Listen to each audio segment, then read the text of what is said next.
Before coming to Tokyo, I kept searching for one video that had it all. The fashion brands, the stores, the atmosphere, and the taste. And I couldn't find it. So I went to Tokyo and made it myself. 10 days on the ground, dozens of stores, some names you'll recognize, many you have never heard of in your life. What I found inside these places changed how I think about what fashion is actually for, because the best stores here don't feel like shops, they feel like someone's complete world. If you're a designer, a brand owner, a creative director, or just someone who cares about fashion beyond the hype, this is the Tokyo edit you were looking for. Let's start.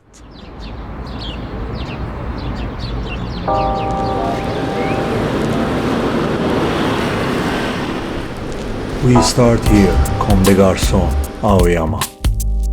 The woman who built this brand, Rei Kawakubo, she didn't study fashion. She studied fine arts and literature. And when she showed her first collection in Paris, the critics called it Hiroshima chic. They meant it as an insult. Now they teach her in every design school on earth. That's what underground does when it's real. I think Aoyama is one of the best ones to visit in Tokyo. And inside you also find Junya Watanabe. CDG has stores everywhere in Tokyo, but the one I want you to see is inside Gira Mall on Omatesando. Here is what people miss. CDG is not a nickname. It's a completely separate line, born on the internet, lives on graphics and energy, playful, accessible and loud.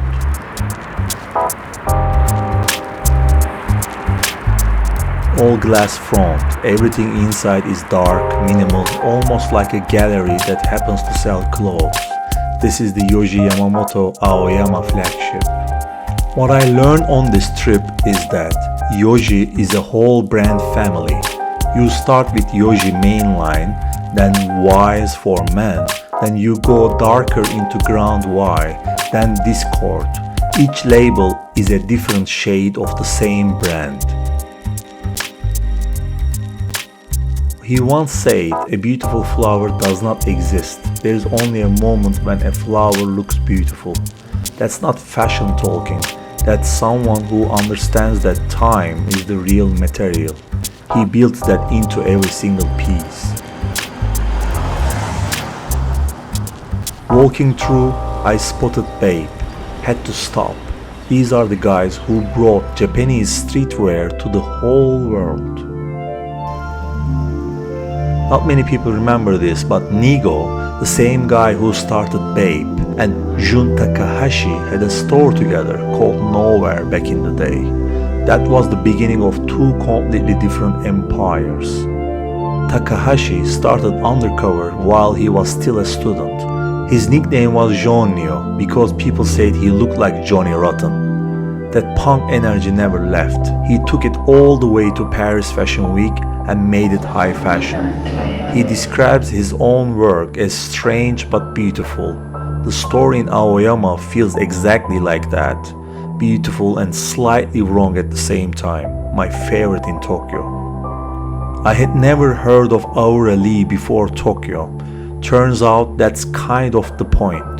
The designer Ryota Iwai, he doesn't start with a sketch or a concept. He starts with a fabric. He visits the mills, touches the material first, and only then decides what it becomes. The name means the land that lights up. Once you know that, the clothes make a different kind of sense.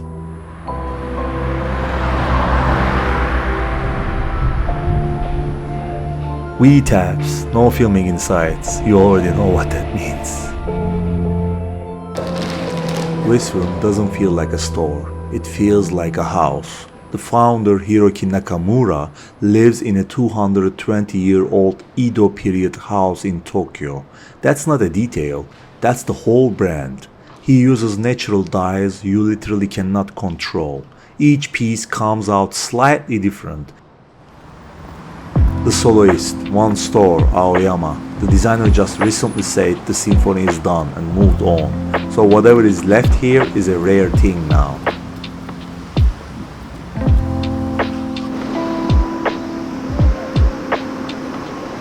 I first found Julius in Berlin.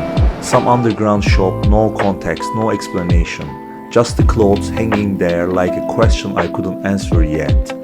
The designer Tatsuro Horikawa, before he made clothes, he was a video jockey in Tokyo underground clubs. He says black is the total color of complete grief, and his whole brand lives inside that. Unrealage. The name is real, unreal and age all pressed together. The designer Kunihiko Morinaga dressed Beyoncé on tour, but before that, he showed his first collection 150 meters up inside Tokyo Tower. Studios changed something in me on this trip. It's a select shop that carries only Japanese brands, no exceptions. That's a strong editorial decision, and this is where I found Ujo and Sulwan, two names I had never heard before Tokyo. Both are completely unknown outside Japan, I think. But here's what I find out after. Both designers spend years working as a pattern makers under Yoji Yamamoto before going on their own. Sometimes the best discoveries don't travel, you have to go find them.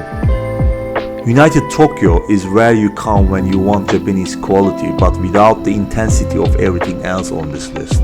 Think of it like the cost of Japan, but with better construction and more personality. Japanese brands, all this price level just hit different. It's accessible, it's clean, and honestly, it's one of the better everyday finds in the city.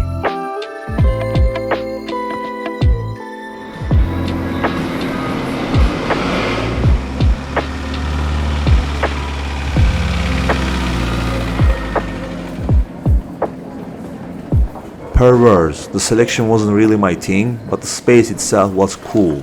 The way they designed the retail experience, it makes you want to stay longer. Eliminator carries some interesting underground Japanese designers, but what really got me was the store itself.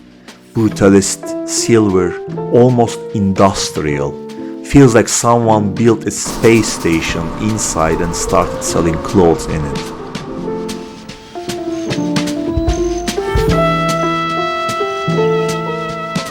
The minute I walked into Tsutaya bookstore, the first thing I saw was an entire stand dedicated to every past edition of Fruits. A magazine that started in 1997 when a photographer named Shoichi Aoki started standing on the streets of Harajuku, shooting regular kids, nobody famous, nobody styled by anyone. He said the Harajuku fashion movement was actually a counter-reaction to Comme des Garçons and Yoji. The magazine stopped in 2017. Aoki said there were no more cool kids to photograph. That sentence alone tells you everything about what social media did to subculture.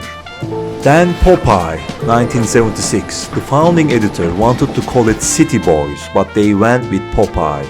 Japan took American casual culture and didn't just copy it. They made it more considered, more intentional, more emotional.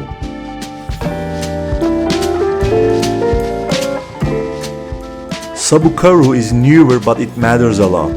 A German guy named Adrian Bianco moved from Berlin to Tokyo and built a digital magazine around Japanese subculture. For me, this is one of the best references today if you want to understand what is actually happening underground here in Tokyo. And I ended with this, the Suguya Inoue. If you have been watching this whole episode and wondering who actually made Comme des Garçons look the way it looks in print, this is the answer. He was the art director behind the CDG campaigns from the early 80s going forward for almost 5 decades. But here is what makes him special. He made fashion ads that didn't show any clothes, just photographs and typography that felt like cinema. Rei Kawakubo gave him complete creative freedom and they built something together that still looks like nothing else. Okay, real talk. Everyone online is telling you Tokyo thrifting is a dream. I'm going to say the opposite. Famous chain stores are full of overpriced Americana, vintage pieces priced the same as buying new, and sizes made for a completely different body. If you are even average height by Western standards, you will waste hours finding nothing. Skip those completely. Amore was the one exception. Different energy, much better curation, especially for leather bags. But the real answer to thrifting in Tokyo is this. You have to go where the content doesn't reach. Down dark side streets in Harajuku, I found Pet Market. Started by a group of kids, all under 25. Clothes and furniture mixed together like someone's chaotic bedroom became a store. They carry pieces from the exact era when Harajuku was at its most dangerous and creative, mixing archive mode with streetwear in a way that feels completely alive. Asap Raki or even Raf Simons has stopped by here. That's not a marketing detail, that's just what happens when the right people find the right place. Avoid every easy to find chain thrift stores in Tokyo. Put the effort into finding the hidden ones like this.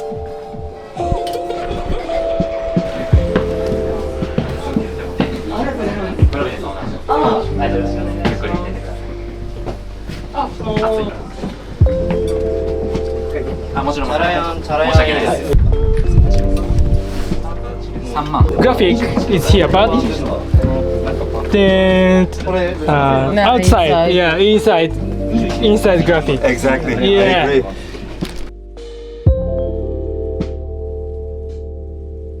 And then this. Almost walked past 10/12 until I saw the board outside that says Comme des Garçons and Yoji Yamamoto. I went inside and I think this is the single best place in all of Tokyo if you are looking for archive CDG and Yoji pieces, actual pieces, not tourist bait.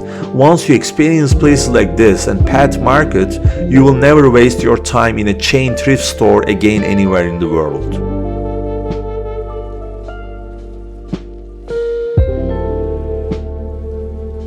This building alone tells you everything. Brutalist, rough, completely unbothered. Inside, wabi-sabi everywhere. Nothing is trying to be new. Keizo Shimizu started needles in 1988 right here in Aoyama. His first needles piece was a jacket inspired by Miles Davis. That's the whole DNA right there. The design feels a little retro for Tokyo right now, but a brand that was this early on its own path, that kind of spirit doesn't go out of style. Nothing prepared me for this place. Context Tokyo. I walked in thinking it was just another selected shop. It wasn't. The owner and his right hand took me through every single piece, like each one had a story that needed to be told. No performance, no selling, just two people completely inside what they love. I lost track of time.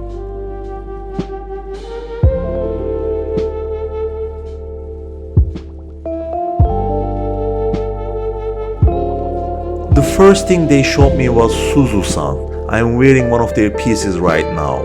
A Japanese family in a small town called Arimatsu has been perfecting the ancient textile technique of shibori for over 100 years. 5 generations. The son moved to Düsseldorf to study art.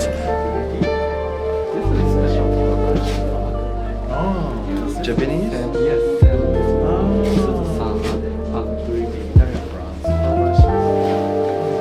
Watched Europe fall in love with what his own family had been doing forever. His father told him at this rate in 15 years there will be no craftsmen left. So he built a brand in Germany, produced entirely in Japan to save a dying craft. Dior has used their fabrics, Issey Miyake too. Each piece passes through 4 or 5 pairs of hands. No two come out the same.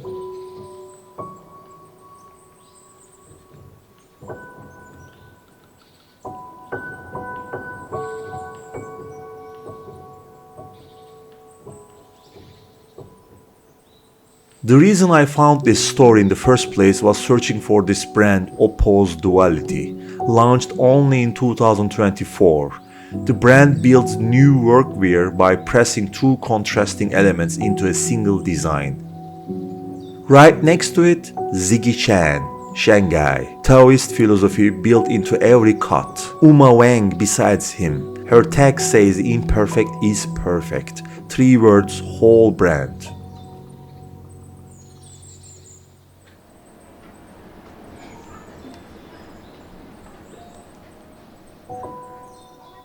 Then I found the coat, Jan Jan van Asche from Antwerp. I put it on and couldn't take it off. He named his very first collection Yukkuri, Japanese for take it easy. He doesn't do seasons, one collection a year, because the body should shape the garment, not the other way around.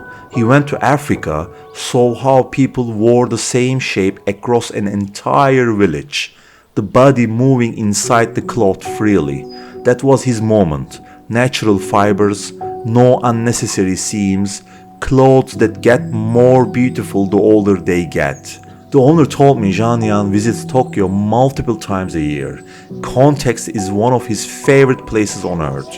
Standing in that coat, I completely understand why. Past season he was using monochromatic Japanese black ink, but last previous event he had the feeling he wants to use colors, so he did other experimental sketches and drawings. This is his canvas.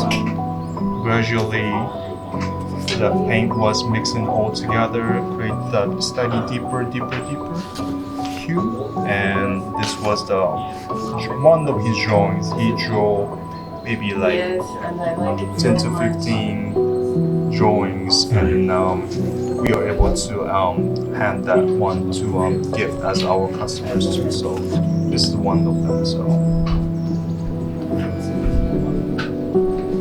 before I left, they showed me things I didn't have words for yet. Hand-signed pieces, handmade tea glasses so irregular they look alive. Objects that have no reason to be together but feel like they have always known each other. This is what curation looks like when it comes from somewhere real.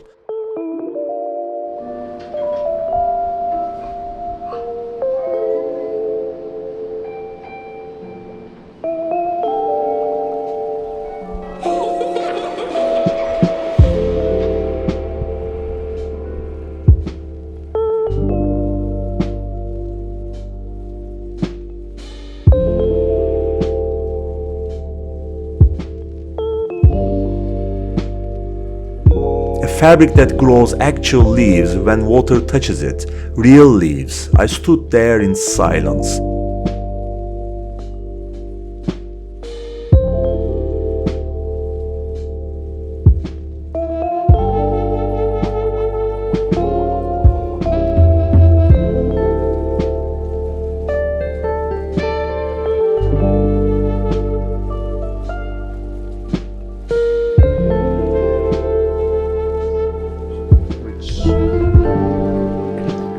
these are the branches that he used during his performance in his event. So depicting the leaf and then plants, I would say shadow, that he loves to see in his studio up in Nagano Prefecture.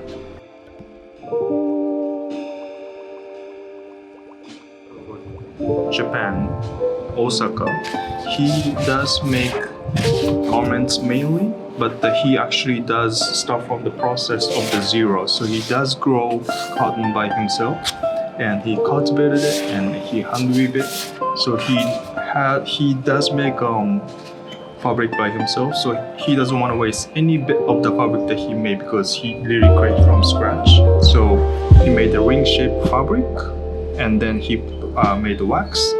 He put the silver in it, and then he has to break the wax to finish the rings. So that's why each individual ring is unique. So which is kind of reflecting his brand concept as well too. So